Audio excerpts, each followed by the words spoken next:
નમસ્કાર વિદ્યાર્થી મિત્રો, આત્મનિર્માણ એકેડેમી માં આપનું હાર્દિક સ્વાગત છે। હું Monika Sharma MSc with physics electronics ની સ્ટુડન્ટ રહેલ છું। મારો જીપીએસસી ક્લાસ 1-2 માં પ્રિલિમ મેન્સ અને ઇન્ટરવ્યુ સુધીનો અનુભવ છે। ભણાવવાના સ્તરે મારો 1-2 વર્ષનો અનુભવ છે। હવે વિદ્યાર્થી મિત્રોની ક્વેરી આવી રહી છે કે મેમ અમે પ્રિલિમ અને મેન્સ અને ખાસ કરીને મેન્સમાં અમે કઈ રીતે સારા માર્ક્સ લાવીએ અથવા તો અમે इंग्लिश मीडियम ना विद्यार्थियों जेवा कई रीते 7, 8 के 9 मार्क्स सुधी पहुंची सकीए। तो विद्यार्थी मित्रों प्रीलिम અને મેન્સ વચ્ચેનો મેઇન ડિફરન્સ છે કે પ્રીલિમ માટે આપણે ફેક્ટ અને એનાલિસિસ સ્કિલ ખૂબ જ જરૂરી છે, પરંતુ મેન્સ માટે આપણે ઇન્ટરલિંક આવડવું ખૂબ જ જરૂરી છે। આપ જ્યારે કોઈ કલ્ચરનો આન્સર લખતા હો તો આપ તાજેતરની ઘટનાઓ, કરંટ, કોઈ ઇન્ટરનેશનલ ઘટનાઓ અથવા पॉलिटी कोई अमुक अनुच्छेदों जो संस्कृति ने लगता है आप ऐड करो। आप पॉलिटी नो आंसर लगता हो तो आप रिपोर्ट, जजमेंट, ताजेतरनी घटनाओं ए वस्तु ऐड करी शको छो। आ रीते जो आपनो आंसर लखशो तो आपनो आंसर खूब ज एनरिच बनशे। विद्यार्थी मित्रों हवे जे जीपीएससी ना क्वेश्चन छे ए यूपीएससी नी पेटर्न प्रमाणे जई रह्या छे। एमां पण विद्यार्थी मित्रोनुं कहेवुं छे के मैम अमारी पासे जे रीते इंग्लिश मीडियम ना स्टूडेंट पासे सारा कीवर्ड्स होय छे अथवा तो आंसर कई रीते सारो लखो ते माटे अमे शुं करीए। तो चालो आपणे एक क्वॉलिटी नो आंसर लखीए। विद्यार्थी मित्रों ज्यारे पण कोई आप सारो आंसर लखता हो तो पहला आपने एने एनालिसिस करो। आप ए क्वेश्चन 2 થી 3 વાર वांचो। क्वेश्चन ने डिमांड मुजब आंसर लखવો ખૂબ જ જરૂરી છે। કેટલીક વાર એવું બને છે કે આપણે માત્ર ફેક્ટ લખીને આવી જઈએ છે અને આપણને એટલા સારા માર્ક્સ આવતા નથી। આપણને મે બી લાગે છે કે ના મારે આ આન્સરમાં 5 કે 6 કે 7 માર્ક્સ મળવા જોઈએ, પણ જ્યારે ખરેખર આપ આન્સર કી પોતાની મંગાવો છો આન્સર શીટ ત્યારે આપણને 1, 2 કે 3 જ માર્ક્સ મળેલા હોય છે। તેવું તો શું બને છે કે વિદ્યાર્થીઓ સારા માર્ક્સ લઈ જાય છે અને અમુક વિદ્યાર્થીઓ સારા માર્ક્સ લઈ જઈ શકતા નથી। તો ચાલો એક આન્સર થી જોઈએ। વિદ્યાર્થી મિત્રો आपने સૌપ્રથમ આપનો આન્સર 3 પાર્ટમાં इंट्रोडक्शन,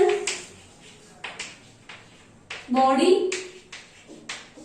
एंड कंक्लूजन 3 लेवल में आपनो आंसर होवो જોઈએ। હવે આમાં શું કરું? સૌથી પહેલા તો इंट्रोडक्शन।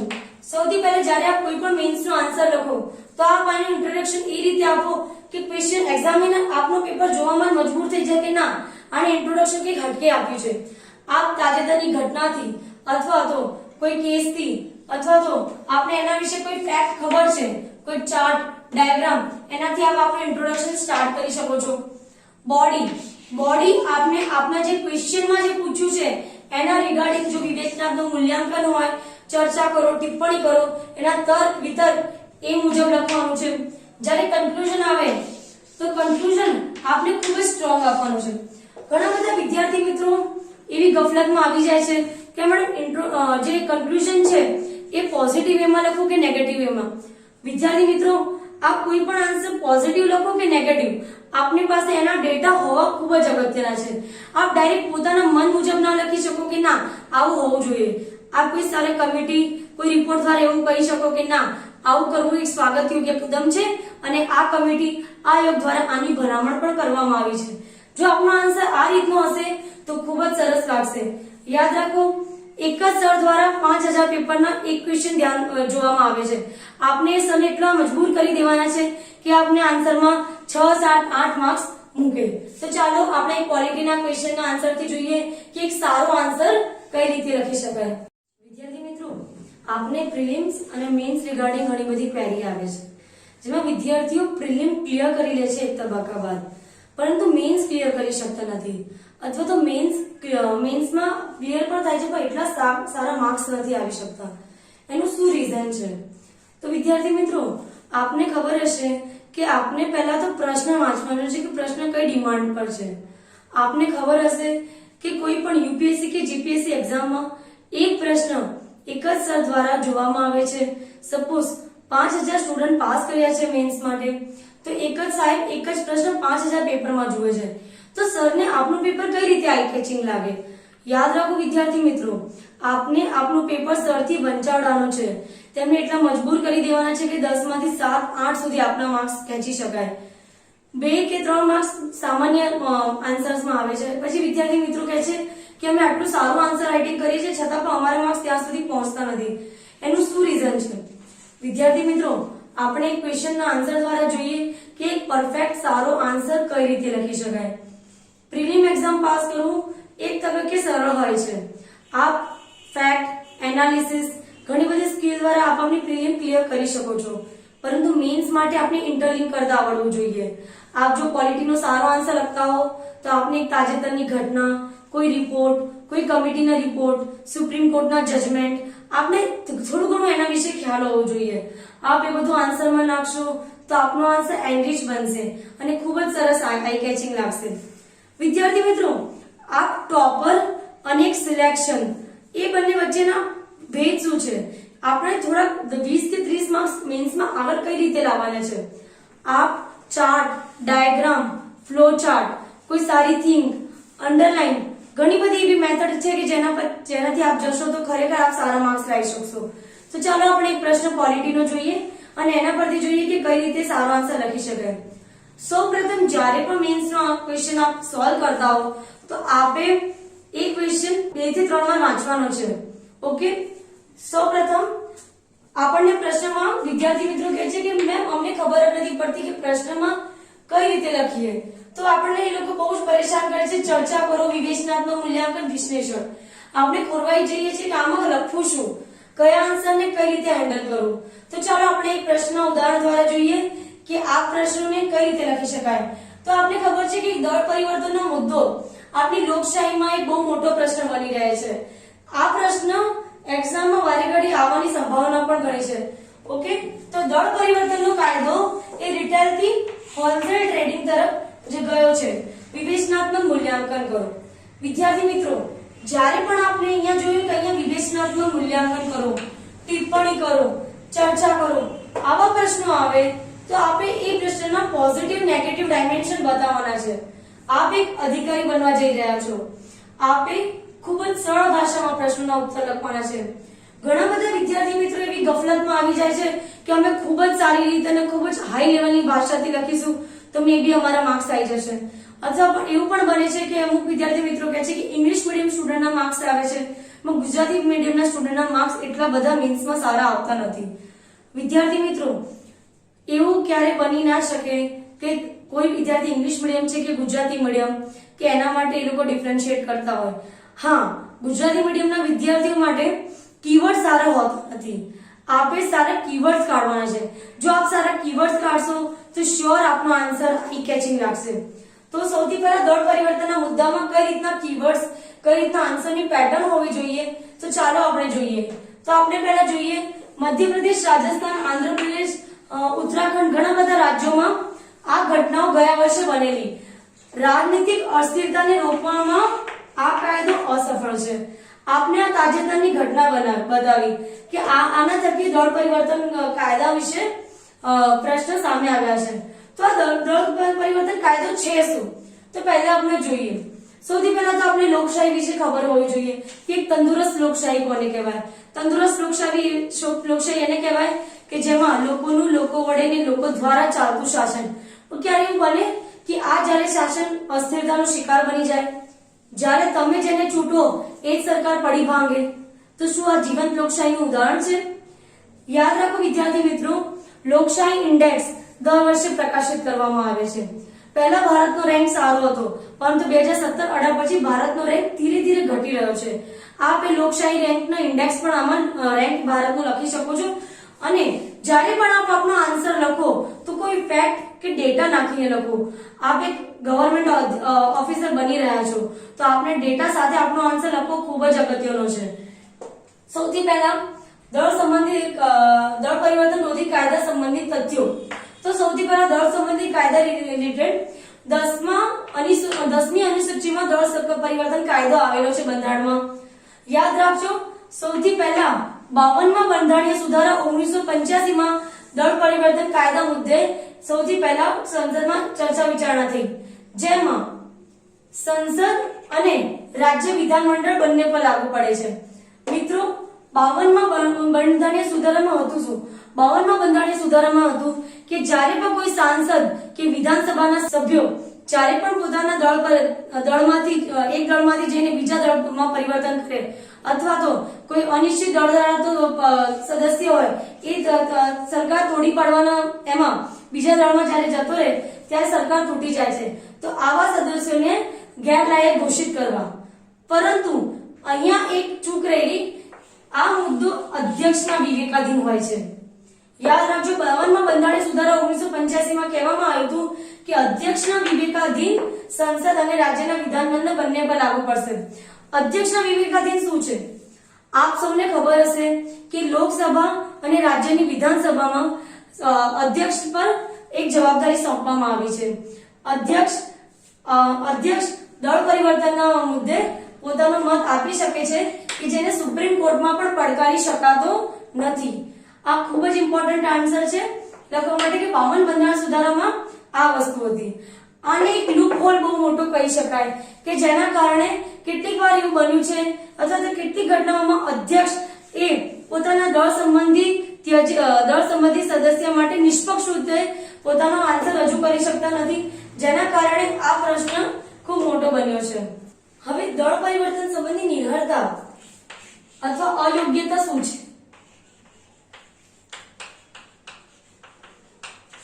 તો સૌપ્રથમ કોઈ પણ સાંસદ કે વિધાનસભાનો સદસ્ય છે, જો એ પોતે સ્વેચ્છાથી મતદાનથી અલગ રહે અથવા તો પાર્ટી વિરુદ્ધ મત આપે, એને આપણે પાર્ટી વ્હીપ કહીશું. જો સ્વેચ્છાથી અથવા પાર્ટી વ્હીપ વિરુદ્ધ મત આપે તો તેને નિર્હર ઘોષિત કરી શકાય છે. જો કોઈ નિર્દલીય સદસ્ય હોય અને પછી ચૂંટણી બાદ તે કોઈ દળમાં સામેલ થઈ જાય તો પણ તે અયોગ્ય ઘોષિત થઈ જશે. કોઈ નામ નિર્દેશિત સદસ્ય છે, આપને ખ્યાલ છે કે વિધાનસભામાં રાજ્યપાલ દ્વારા અને લોકસભામાં રાષ્ટ્રપતિ દ્વારા નામ નિર્દેશિત સભ્યો નિર્વાચિત કરવામાં આવે છે. જ્યારે કોઈ નામ નિર્દેશિત સદસ્ય પોતાની 6 મહિના પછી કોઈ દળ સંબંધિત પ્રતિયોગિતા બને તો એ પણ અયોગ્ય થઈ શકે છે. હવે તેના અપવાદ જોઈએ. અપવાદમાં બે વસ્તુ આવે. એક આપણે જોઈએ 52મો બંધારણીય સુધારો 1985માં દળ પરિવર્તન વિરોધી કાયદો. હવે આગળ જતા 91મો બંધારણીય સુધારા 2003માં પણ દળ પરિવર્તન વિરોધી કાયદો આવ્યો હતો. તેમાં શું બન્યું હતું? તેમાં 2/3 સદસ્ય, જ્યારે કોઈ પણ પાર્ટીના 2/3 સદસ્ય એક પાર્ટીમાંથી બીજી પાર્ટીમાં જ્યારે પોતાની દળ સંબંધી પ્રતિયોગિતા ત્યજીને સામેલ થાય તો તેઓ આ કાયદાના અપવાદ ગણાશે. બીજું, અધ્યક્ષ અને સભાપતિ. વિદ્યાર્થી મિત્રો, આપણે અધ્યક્ષ અને સભાપતિ પાસે એક નિષ્પક્ષ તરીકેના ન્યાયની આશા રાખીએ છીએ. આથી જ્યારે અધ્યક્ષ અને સભાપતિ પણ પોતાના પાર્ટી વ્હીપથી અલગ થઈને જ્યારે કાસ્ટિંગ વોટ આપે ત્યારે તેના પર એવો કોઈ પણ કાયદો લાગુ પડી શકે નહીં. તો આ બંને એના અપવાદ છે. આપને ખ્યાલ છે કે મેઇન્સ આન્સર રાઇટિંગમાં 3 પાર્ટમાં આન્સર આપવાનો છે: introduction, body and conclusion. Introduction સ્ટાર્ટિંગમાં આપણે બેઝિક આપી દીધો, ડેફિનેશન આપી દીધી. 52મો બંધારણ સુધારો, 51 બંધારણ સુધારાથી આપણે અમુક કીવર્ડ્સથી આપી દીધો. કોઈ ફ્લો ચાર્ટ, કોઈ ડાયાગ્રામ દ્વારા આપ સમજાઈ શકો. હવે બોડીમાં, જ્યારે આપ બોડીનો આન્સર લખતા હો ત્યારે આપનો જે આપણે ક્વેશ્ચન છે એની ડિમાન્ડ મુજબ આપણે સારા કીવર્ડ્સથી આપણે સરને કહેવાનું છે કે આપનો જે પેટર્ન પ્રમાણે છે એ મુજબ આપણે આન્સર લખ્યો છે કે નહીં. તો જુઓ, આ સમગ્ર સુધારાની આવશ્યકતા કેમ પડી? મીન્સ એમાં જે વિવેચનાત્મક મૂલ્યાંકન છે તેમાં એના તર્ક કે વિતર્ક કઈ રીતના બની શકે? તો જુઓ, પહેલા કાયદો હોવા છતાં પણ હોલસેલ ટ્રેડિંગ. આપને ખબર છે કે પહેલા 2, 4, 6 આયા રામ ગયા રામની રાજનીતિ હતી. 1966માં પણ આપને ખબર છે કે કઈ રીતે આ થતું હતું. પરંતુ 51 બંધારણીય સુધારો, 52 બંધારણીય સુધારો હોવા છતાં હોલસેલ ટ્રેડિંગ જોવા મળે છે. હમણાં મધ્યપ્રદેશ સરકારમાં આ સ્થિતિ જોવા મળી હતી, જેમાં 22 વિધાયકો એક સાથે રાજીનામું આપી દીધું હતું. તો આખી સરકાર પડી ગઈ હતી. તો કાયદો હોવા છતાં હોલસેલ ટ્રેડિંગ, પીઠાસીન અધિકારીની સંદેહયુક્ત સ્થિતિ. હવે આપને ખબર છે કે આપણું બંધારણ અધ્યક્ષ અથવા સભાપતિ પાસે એવી આશા રાખે છે કે જે નિષ્પક્ષ રીતે ચુકાદો આપે. પરંતુ આપણે પીઠાસીન દ્વારા કેટલીક સ્થિતિમાં એવું જોવા મળ્યું છે કે જે તે દળના સદસ્ય હોય છે એ દળ મુજબ જ પોતાના નિર્ણયો આપતા હોય છે. તો કિયોતો હોલોવન બાદ મેં આપને પહેલા જ કીધું હતું કે આપની આન્સર રાઇટિંગમાં સુપ્રીમ કોર્ટનો જજમેન્ટ હોવો, કોઈ રિપોર્ટ હોવી એ ખૂબ જ સરસ વાત છે. તો આપનો કિયોતો અવલોકન બાદ 1992 માં સુપ્રીમ કોર્ટે ખૂબ જ સરસ ચુકાદો આપ્યો, જેમાં સુપ્રીમ કોર્ટે કીધું હતું કે કોઈ પણ અધ્યક્ષ જ્યારે કોઈ પણ આ રીતનો ચુકાદો આપે તે તેની વિવેકાધીન સ્થિતિ કહી શકાય નહીં, તેની ન્યાયિક સમીક્ષા થવી જોઈએ અને તેને ન્યાયાલયમાં પડકારી શકાય છે. આથી જ આપણે જોઈએ છે કે જ્યારે હમણાં જ લાસ્ટ યરમાં કર્ણાટકમાં જ્યારે આ ઇસ્યુ થયો, મધ્યપ્રદેશમાં આ ઇસ્યુ થયો, તો સીધું સદસ્યો દ્વારા સુપ્રીમ કોર્ટમાં રીટ દાયર કરવામાં આવી હતી. તો કિયોતો અવલોકન બાદ આના પર કાપ મૂકે છે કે એવી કોઈ પણ સ્થિતિમાં એવું બની શકે નહીં કે કોઈ પણ વસ્તુ આ રીતે અયોગ્ય જઈ રહી હોય તો તેને ન્યાયિક સમીક્ષાની બહાર મૂકી શકાય. ત્રીજું, સશક્ત લોકતંત્ર હેતુ. આપણો ભારત એક વિકાસશીલ દેશ છે. આપણે ખબર છે કે આપણે 21.9% વસ્તી કારની ગરીબી હેઠળ જીવી રહી છે. જ્યારે આ વિકાસલક્ષી દેશમાં વારે ઘડી આ રીતે ચૂંટણી પાછળ ખર્ચ અથવા તો જ્યારે જે જનતા સરકારને ચૂંટે છે એ સરકાર જ પડી જાય તો એક સશક્ત લોકતાંત્રિક સંસ્કૃતિને આઘાત પહોંચે છે. તો એક સશક્ત લોકતંત્ર હેતુ આ ખૂબ જ જરૂરી છે. ફોર્થ, વૈધ અસહમતિને કોઈ સ્થાન નહીં.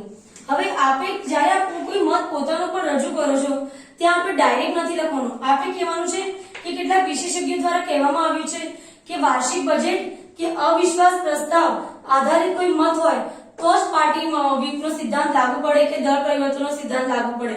એ સિવાય કોઈ પણ પાર્ટીના સદસ્યને પોતાનો મત અથવા તો પોતાનો સ્વતંત્ર વિચાર પ્રગટ કરવા માટે આગળ આવવું ખૂબ જ જરૂરી છે, જેનાથી એક સશક્ત લોકતંત્ર મજબૂત બને છે અને લોકોના પ્રશ્નોને સંસદ કે વિધાનસભામાં વાચા મળે છે.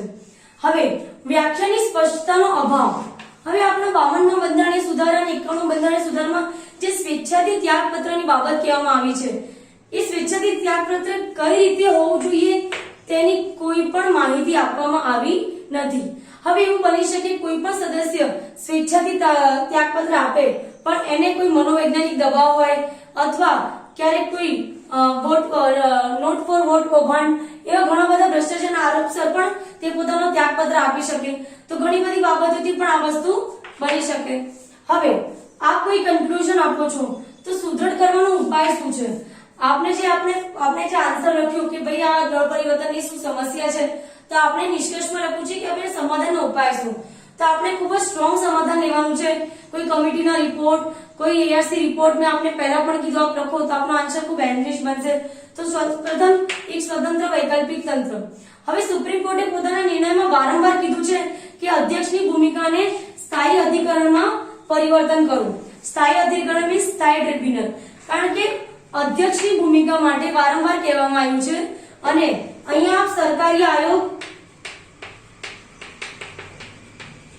કે પૂંછી કમિશન એ બંને કમિટીએ પણ આયોગને નિષ્પક્ષ રહેવાના સુઝાવો આપ્યા છે. તો એની પણ આપ અહીંયા લખી શકો કે સરકારી આયોગ કે પૂંછી આયોગે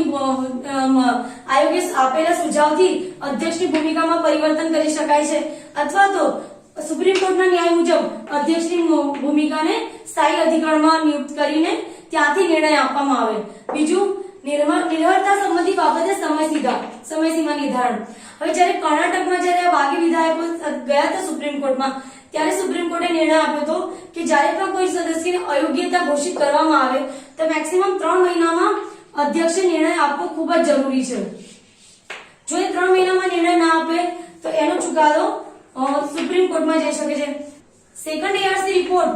ફોર્થ, શાસનના નૈતિકતામાં પણ કહેવામાં આવ્યું છે કે જ્યારે પણ કોઈ દળ પરિવર્તન મુદ્દે બાબતો હોય તો ચૂંટણી પંચના નિર્ણયથી રાષ્ટ્રપતિ કે રાજ્યપાલને અહેવાલ મોકલશે અને ચૂંટણી પંચનો નિર્ણય માન્ય ગણાશે, જેનાથી ચૂંટણી પંચને એક સ્વતંત્ર મળી શકે અને સ્વતંત્ર લોકશાહીનું સંચાલન કરી શકે. વિદ્યાર્થી મિત્રો, આપ આવા 3 સોલિડ જે પોઈન્ટ મૂકશો ત્યારે આપનો આન્સર ખરેખર એક સારો ફેક્ટ બેઝ અને ક્વેશ્ચનની ડિમાન્ડ મુજબ લાગશે અને આપના આન્સરને 6, 7 કે 8 માર્ક્સ અવશ્ય મળી શકે છે. આપ એક સારો આન્સર લખવા માટે ઇન્ટ્રોડક્શન, બોડી અને કન્ક્લુઝન ખૂબ જ સારી રીતે લખો. પ્રશ્નોનો જવાબ, પ્રશ્નો સારી રીતે વાંચો, પ્રશ્નની ડિમાન્ડ મુજબ આન્સર લખો અને સારા કીવર્ડ વાપરો તો આપનો આન્સર ખૂબ જ સારો બની શકે છે. ધન્યવાદ.